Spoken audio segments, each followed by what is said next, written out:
네, 여러분 안녕하세요. 찌라입니다. 오늘 여러분과 나눠볼 책은 어제에 이어서 동양 철학자들의 세계관을 망라한 하버드 교수님의 책, 더 패스입니다. 네, 반갑습니다, 여러분. 오늘도 방송이 나오는지 확인을 해볼게요. 오늘은 폰을 가지고 왔습니다. 주말 잘 보내셨어요? 오늘 날씨가 포근해서 빗방울이 가끔 떨어지긴 했지만 굉장히 기분 좋은 주말을 보낼 수 있었는데요. 네, 다른 분들도 어떻게 지내셨는지 궁금합니다. 어, 우선 제가 어제도 말씀을 드렸었는데요. 이 책은 한 줄 평으로 말하면 서양 교수님, 그것도 하버드의 그 마이클 푸엣이라는 교수가 들려주는 논어와 맹자, 그리고 동양 사상가들의 이야기였어요. 그러면서 약간 이거를 굉장히 풀어서 평평하게 설명을 하고 있기 때문에 논어가 이런 뜻이었어? 맹자, 장자, 뭐 이런 친구들이 이런 뜻이었어? 뭐 친구들 아니죠. 굉장히 오래전에 사상가들인데 그런 생각을 하게 하는 굉장히 쉽게 이해할 수 있는 재미있는 책입니다. 그리고 동양 철학 1도 모르지만 한번 시작해보고 싶다. 도대체 맨날 유교는 많이 들어봤으나 정말 우리가 유교를 아는가? 고등학교 때 윤리를 했으면 그래도 다행인데 중학교 때 이제 사회 시간을 배우고 나서 나는 기억이 나지 않는다 하는 분들에게 굉장히 금방 읽혀요. 활자도 굉장히 크고요. 그래서 한 주말 정도면 좀 읽을 수 있으니까 한번 도전해보라고 말씀을 드리고 싶습니다. 네, 손민정님, 이명훈님 안녕하세요. 네, 오늘은 이제 많이들 들어와주고 계십니다. 그리고 이 책의 제목이 더 패스잖아요. 그래서 이 책만 보면은 특히나 이렇게 여기 뭐 이런 말을 안 보면은 그냥 무슨 뭐 경영서 같죠. 그리고 뭐 인사이트를 주는 책인데 사실은 도에서 동양 사상에 많이 등장하는 도라는 말에서 그대로 가져와서 더 패스라고 지었다고 합니다. 네, 지영님 중학생도 읽을 수 있나요 하셨는데 중학생이 읽기에도 정말 어렵지 않고 굉장히 그 개념들을 이해하기 쉽게 풀어주고 있습니다. 네, 그렇고요. 그리고 제가 이 책을 선정하게 된 이유는 저는 저기 배달의 민족 김봉진 대표님 이 책을 많이 읽으시니까 그분의 타임라인을 이렇게 보다가 좋은 책을 읽으셨고 추천하실 때 이제 킵해놨다가 그 책을 읽어보는 편이에요. 그래서 죄송합니다. 그래서 추천사를 이렇게 남겨주셨는데 하버드 최고의 교수가 해석한 동양 철학을 통해 바라본 미래의 새로운 가능성을 다룬 책. 중세시대 살던 사람도 그 당시를 중세라고 생각하지는 않았던 것처럼 현재를 사는 우리에도 후대에게는 하나의 시대로 정의될 뿐이다. 자유와 평등이라는 큰 정의적인 가치를 추구하게 되었고 인류 역사상 가장 큰 번영을 이루고 있는 시기. 우리는 우리의 다음 세대가 더 좋은 세상을 살기 위해 무엇을 고민해야 하는가를 동양 사상에서 찾아볼 수 있다라고 그렇게 추천사를 남겨주셨어요. 그래서 좀 생각의 지평을 넓힐 수 있는 그런 책이고요. 박 선생님 저자 소개해주세요라고 했는데 마이클 푸엣이라는 하버드 사진은 없습니다.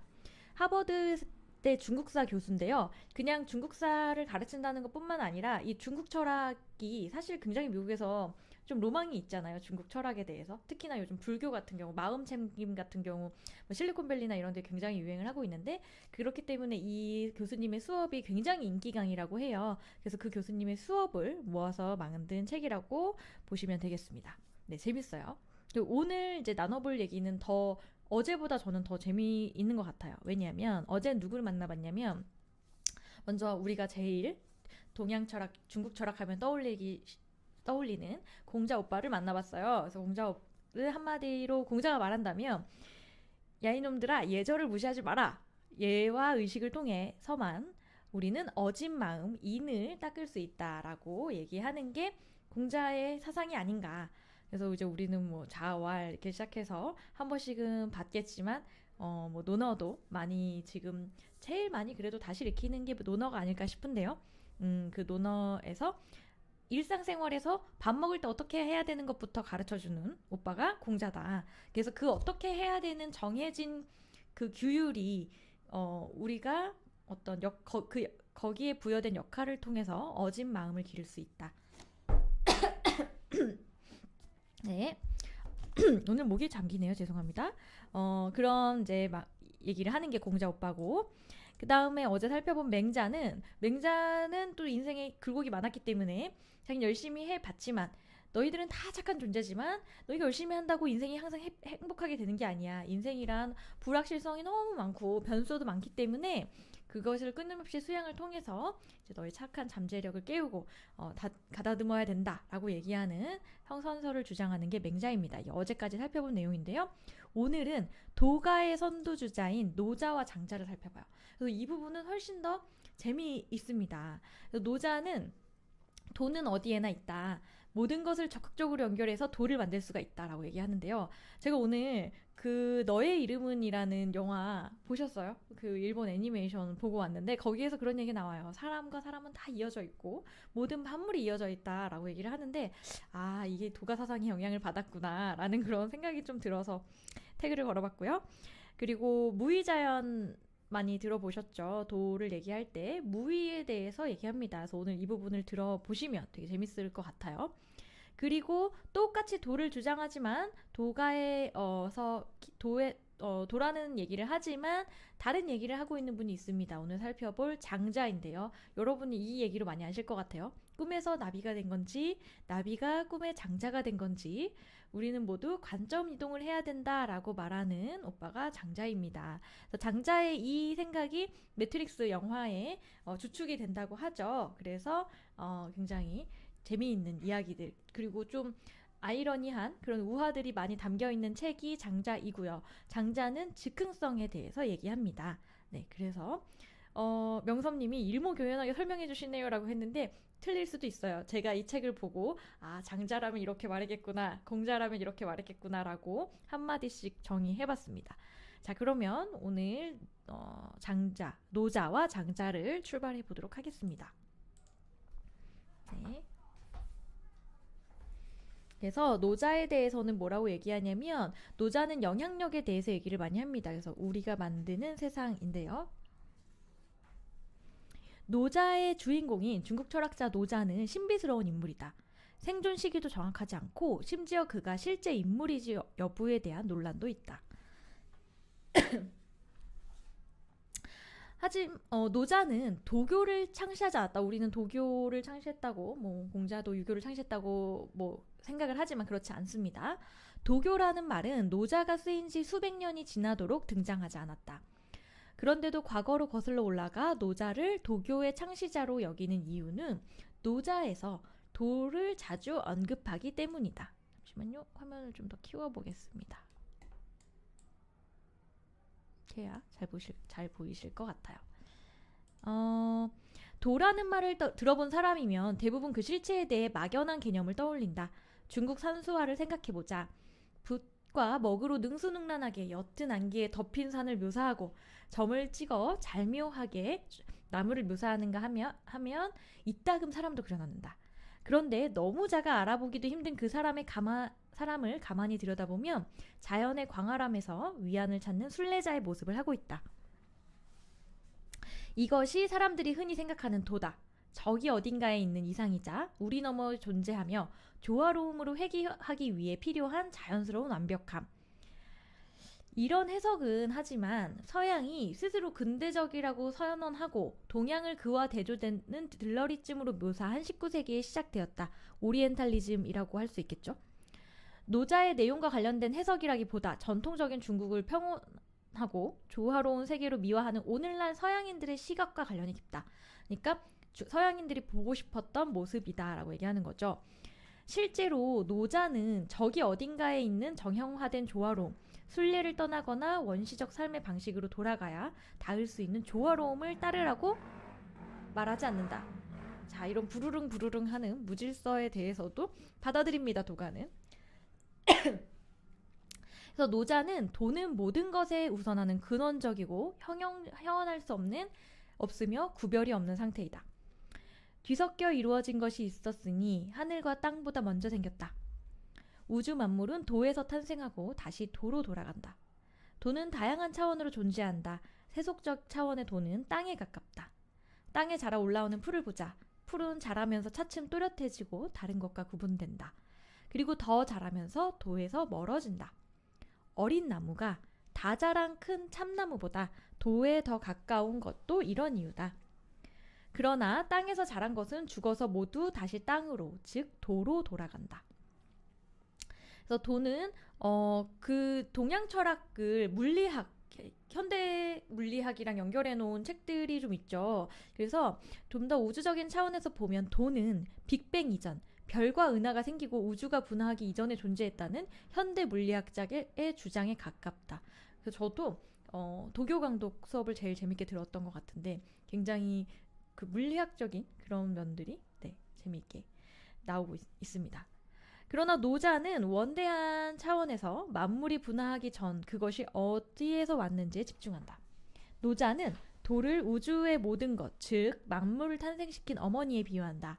우주 만물은 처음 탄생할 때 부드럽고 연하다. 마치 어린아이와 같다. 그러나 시간이 지날수록 더욱 단단해지고 다른 것들과 구분된다. 세상이 분화되었다고 볼수록 도에서 더 멀어지고 연결되었다고 볼수록 도에 더 가까워진다. 우리는 도에 가까워질수록 힘을 얻는다. 유연함과 나약함의 힘을 이용할 수 있기 때문이다. 저는 이게 장자에서 재밌는 부분이에요. 노자에서 재밌는 부분이에요. 약함을 이용하라고 얘기하거든요. 자, 그러면서 어떤 상황에서든 모든 경계와 구분은 엉터리다. 어떤 상황에서든 도를 재창조하려면 일상에서 우리가 구분하고 있는 경계를 구분짓는 것이 얼마나 엉터리인지 이해를 해야 한다. 예를 들면 우리는 일 같은 경우도 일과 여과,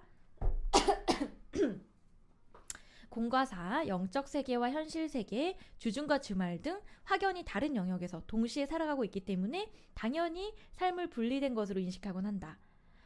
그리고 주말에 숲을 산책할 때면 월요일 아침에 사무실에서 일할 때와 완전히 다른 느낌이 든다. 노자는 영적 깨우침과 일상이 연관 있는 것임에도 우리가 그것을 분리함으로써 둘을 근본적으로 잘못 이해했다고 말할 것이다. 그리고 우리는 야심과 목표를 추구하다 보면 어느덧 주변 사람들과 경쟁하고 나를 그들과 분리한다.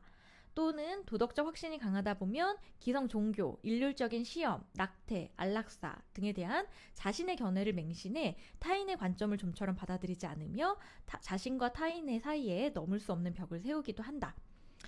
하지만 어떤 종류든 구분을 하는 것은 도에 어긋난다. 노자의 가르침에 따르면 구분은 도덕적이고 옳게 보여도 위험하다. 그래서 큰 도를 버리니 인과 의가 생기고 지혜가 나타나니 큰 자귀가 생긴다. 그러니까 공자가 굉장히 강조한 인과 의에 대해서도 부정하고 있죠. 그래서 노자는 모든 구분을 철저히 거부했고 유교의 기본 덕목인 인과 의까지도 위험하다고 보았다. 인을 열망하는 것은 세상에 그 반대가 존재하는 가능성을 인정하는 것이다. 따라서 이런 사고방식이라면 모든 것이 구분 없이 연관되는 상태인 도에서 멀어진다. 조금 어렵죠? 근데 이거를 우리 일상생활에서 대입해서 얘기합니다. 최신님 감기냐고 하셨는데 그냥 목이 좀 잠기네요. 네, 스타워즈 얘기할 때도 그런 것 같아요. 도가를 많이 참조했을 듯 합니다. 10대 아이가 부모를 방에 못 들어오게 한다고 해보자. 부모는 어떻게 하면 고압적인 태도를 취하지 않고 아이의 인생에 더 큰 영향력을 발휘할 수 있을지 고민 중이다. 고압적으로 대하면 아이는 멀어질 것이다.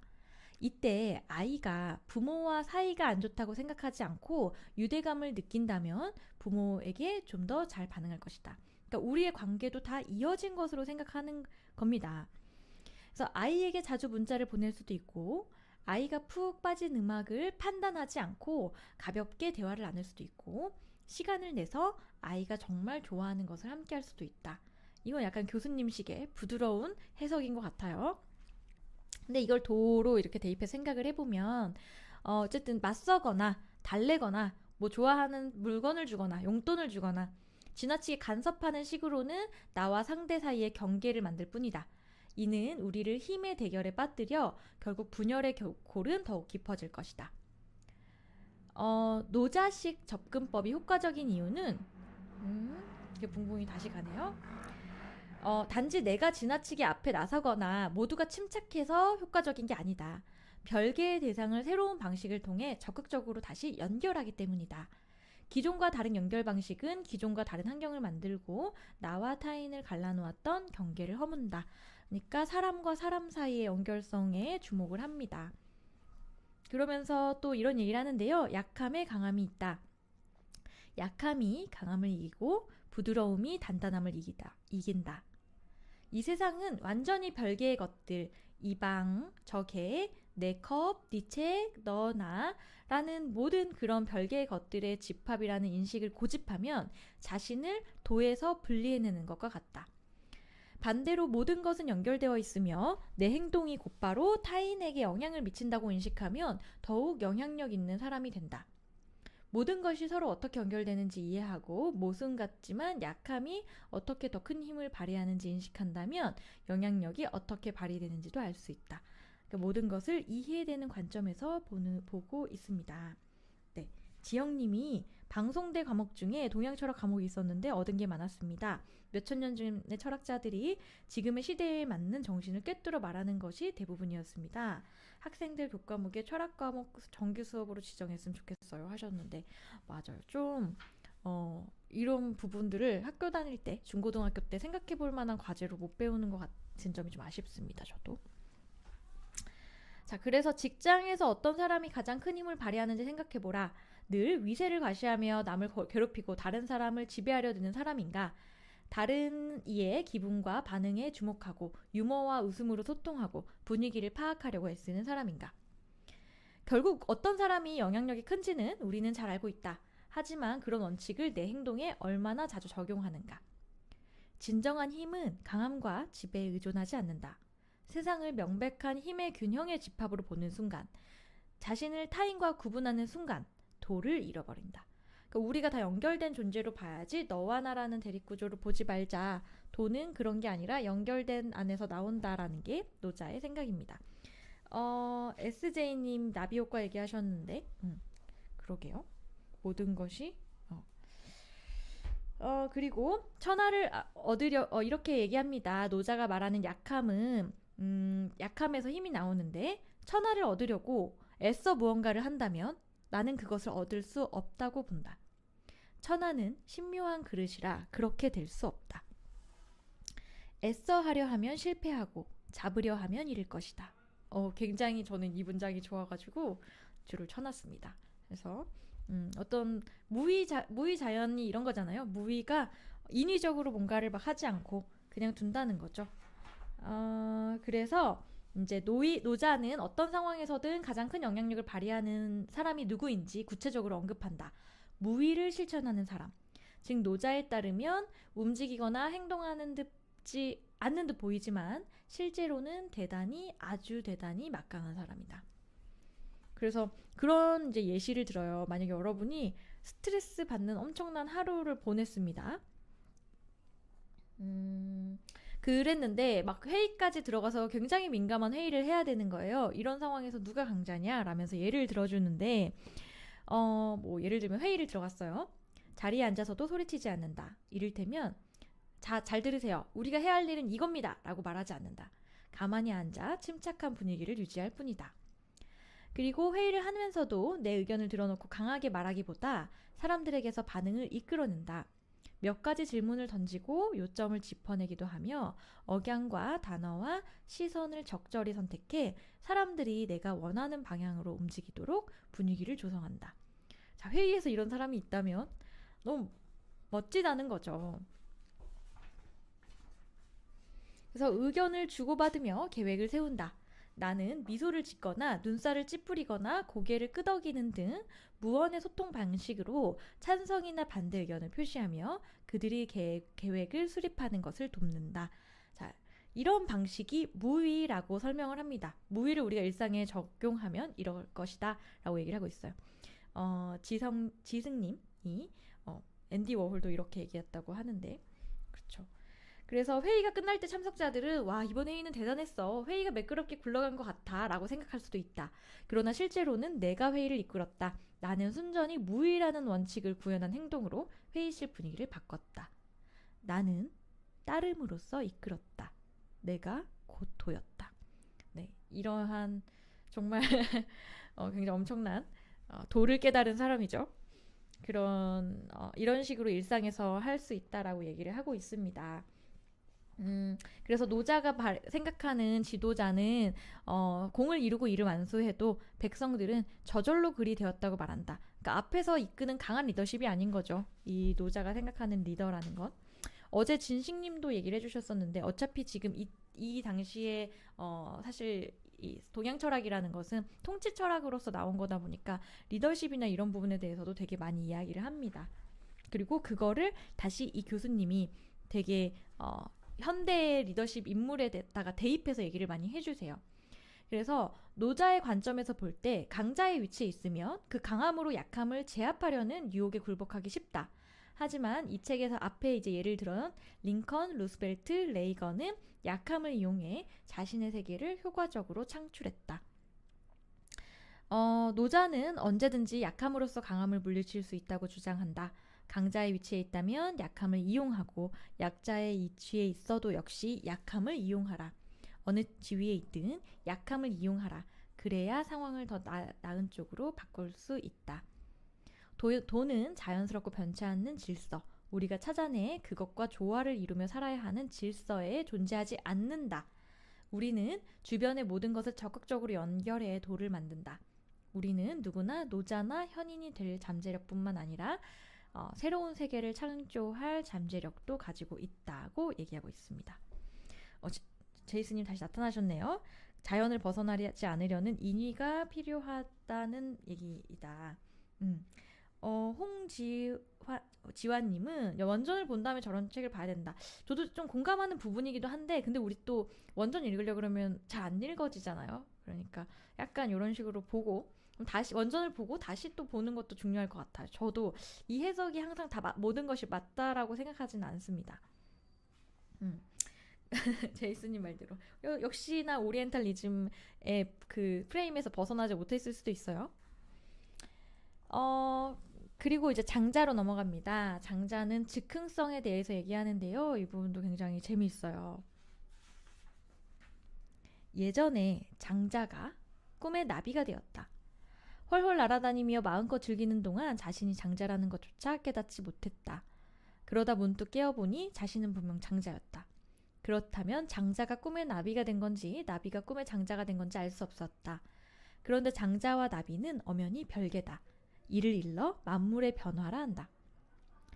기원전 4세기 후반에 태어난 중국 철학자 장자는 유명한 나비 이야기로 세상을 바라보는 평범한 시각을 깨고자 했다.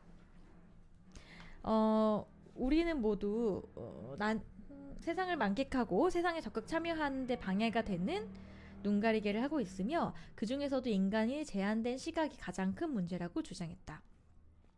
우리가 사람이 아니라 나비라면 우리가 인간의 능력을 초월해 세상을 모든 관점에서 바라본다는 의미를 이해한다면 삶을 즉흥적으로 만끽할 수 있을 것이다. 어떤 행위에 심취해 그 즐거움을 잃는 넋을 잃은 상태인 몰입을 체험할 때 경험하는 느낌, 그거를 이제 즉흥성이라고 얘기를 하는데요. 우리는 이런 게 특별히 제한된 순간, 내가 너무 좋아하는 걸 할 때만 느낀다고 보통 생각을 합니다. 하지만 장자는 세상 모든 관점에서 바라보는 법을 배우고 만물의 변화를 이해한다면 우리는 우주 만물을 더 깊이 이해할 수 있다. 몰입의 상태에 더 들어갈 수 있다라고 얘기를 하는데요. 사실 노자나 장자 부분은 어렵지가 않아요. 읽으면서도 우리가 앞에 맹자나 공자에 비해서는 조금 더 삶에 가까운 얘기가 아닌가 생각해 보는데요. 장자는 노자처럼 도가 철학자로 알려 있으며 장자에는 도가 사상이 담겨 있다. 그러나 장자는 그 어떤 사상적 유파에도 속하지 않으려 했을 것이다. 장자와 노자가 도가로 분리되는 이유는 둘 다 도를 강조했던 하나의 이유뿐이다. 그러나 두 철학자가 말하는 도의 의미가 매우 달랐다. 장자에게 도는 안정되고 고요한 상태가 된다거나 세상을 이것저것에 구별이 없는 곳으로 인식하는 게 아니었다. 우리가 만물이 자라는 땅이 될 수 없듯 우리는 도가 될 수 없다는 게 장자의 생각이었다. 장자가 말하는 도는 끝없이 흘러가고 변화하는 모든 것을 포용하는 것이었다. 장자는 세상 모든 것은 운동성과 연관성이 일정하게 중단 없이 춤을 추는 흐름과 변화를 통해 어떤 것으로든 변할 수 있다고 거듭 강조한다. 모든 것은 시간이 흐르면서 저절로 다른 것의 일부가 된다. 이 변화와 운동의 과정은 매 순간 일어난다. 풀에서 살던 벌레는 새가 잡아먹고 새는 다시 더 큰 새나 다른 동물이 잡아먹는다. 그 큰 동물도 시간이 흐르면 죽고 썩어 땅의 일부가 되어 흙이나 풀 같은 다른 것으로 변한다. 끝없는 변화와 탈바꿈이 순환하는 과정에서 모든 것은 천천히 다른 것이 된다. 그리고 물고기는 헤엄친다. 물고기는 아가미와 지느러미를 이용해 물의 흐름을 따라 이동한다. 역시 저절로 도를 따르는 것이다. 물고기는 돌연 헤엄을 멈추고 이제 물이 흐르니까 이쪽으로 돌아야겠군 이라고 생각하지 않는다. 그저 헤엄칠 뿐이다. 그리고 장자는 음과 양을 언급했다. 그것은 어둠과 밝음, 부드러움과 단단함, 약함과 강함을 나타낸다. 장자는 언뜻 반대로 보이지만 알고 보면 서로 보완하는 관계인 이 두 가지 기운이 끊임없이 상호작용하는 것이 바로 도라고 주장했다. 자, 이렇게 만물은 도에 따라서 삑사리가 흘러가는데요. 도를 따르지 않는 유일한 것이 바로 우리 사람들이라고 얘기합니다. 김연아님이 저절로 다른 것의 일부가 된다. 마치 엔트로피와 같은 개념 같네요 라고 얘기하셨어요. 뭐가 왔다 가러 갔나요? 그래서 잠깐만요. 그래서 우리만 저절로 도를 따르지 않는다. 솔직히 우리는 평생토록 흐름과 변화와 맞서 싸운다. 내 의견이 옳다고 선언하고 경쟁자의 성과와 질투가 나서 감정이 격해지고 변화가 두려워서 장래성 없는 일에 매몰된다. 그렇다면 어떻게 해야 하나? 인간이 저절로 도를 따른다는 것은 실제로 어떤 의미인가? 네, 이러면서 이제 굉장히 즉흥성을 얘기하는데요. 여기 가장 중요한 얘기가 나오는 것 같아요. 진정한 즉흥성을 발휘하려면 이 세계에서의 생각과 행동 방식을 바꿔 끝없는 흐름과 변화에 늘 열린 태도를 보여야 한다. 그리고 훈련된 즉흥성을 상상해야 하는데 모순 같아도 모순이 아니다. 매우 유명한 장자의 고사를 살펴보자. 포정이란 백정의 이야기다. 포정은 매일 칼을 쥐고 소의 뼈와 살을 발라내는 직업으로 시작한다. 처음에는 지루하기만 하다. 그런데 시간이 지나고 경력이 쌓이면서 지식이 생긴다. 포정은 소의 다양한 근육과 힘줄을 그대로 자르지 않고 그 사이에 틈새를 찾아 칼질을 한다. 잡는 소는 매번 달라도 소에게는 선이 있고 연결 부위가 있고 길이 있다. 그 길을 따라가면 소를 쉽게 자를 수 있다. 그는 춤을 추듯 완벽한 리듬으로 고기를 자르고 잘린 고기는 그의 칼날 앞에 힘없이 툭 떨어진다. 그래서 장자는 이제 도가에서도 전체적으로 그런데 이런 결에 대해서 굉장히 중요하게 얘기하죠. 그래서 그가 즉흥성을 획득한 방법은 고기를 자르는 하찮은 행위를 자연스럽게 몸에 뵐 때까지 반복한 것이다. 게다가 그는 수동적이지 않았다. 그는 도라는 하늘의 이치를 순순히 따랐지만 고기를 가를 때마다 새로운 것을 창조했다. 이로써 그는 일상을 채운 단순한 행위에서 만족감과 즉흥성을 찾았다. 이 이야기 끝부분에서 통치자는 포정이 일하는 모습을 보고 이렇게 말한다. 훌륭하구나. 그의 말을 듣고 삶을 제대로 사는 법을 배웠노라. 라고 얘기합니다. 여기까지가 장자였습니다. 그래서 장자도 사실 되게 재밌는 얘기가 계속해서 많이 나와요. 이런 지금 우리가 포정의 얘기도 살펴봤고 뭐 봤지? 나비 얘기도 살펴봤고 이런 이제 우화를 많이 들어가면서 설명을 하는데요. 그게 좀 장자의 실제로 장자라는 책에서도 많이 나오는 얘기입니다. 어디 갔어? 네. 그래서 저는 오늘에 걸쳐서 더 패스라는 책을 소개해 보았습니다. 그래서 어떻게 좋은 삶을 살아갈 것이냐, 이 가장 오래된 질문에 도전한 하버드 교수님 마이클 푸엣이 동양 철학에서 이러한 질문을 던지고 많은 학생들이 관심을 갖더라. 근데 뭐 어제도 잠깐 얘기했지만 어떻게 보면 우리들이 더 많이 알 수도 있다. 그래서 좀 동양 철학에 대해서 관심을 가져볼까? 원전을 읽고 싶지만 아직 그만큼은 좀 어려운데? 라고 생각하시는 분들 다음 주말 뭐 가볍게 한번 읽어보시기에 굉장히 좋은 책인 것 같습니다. 역시 그 해박한 우리 책벌레 분들이 또 많은 오늘 댓글을 달아주셨어요. 네, 최진석 교수님 강의 생각난다고 현아님이 하셨는데, 그쵸. 최진석 교수님이 또 그, 강의를 재밌게 해주시는데. 그렇습니다. 그래서 또 제이스님은 논어로 논어를 읽다라는 책을 또 추천을 해주셨고, 관심 있는 분들은 조금 더 찾아보시면 좋을 것 같습니다. 이번 주 책 어떠셨나요? 평소보다 제가 어제도 말씀드렸지만 반응이 좀 적었다. 네, 하지만 또 보시는 분들은 굉장히 재밌어 해주셨던 것 같은데요. 네, 저는 다음 주에 더 재밌는 책을 들고 돌아오도록 하겠습니다. 여러분, 좋은 밤 보내시고요. 다음 주에 뵐게요. 안녕히 주무세요.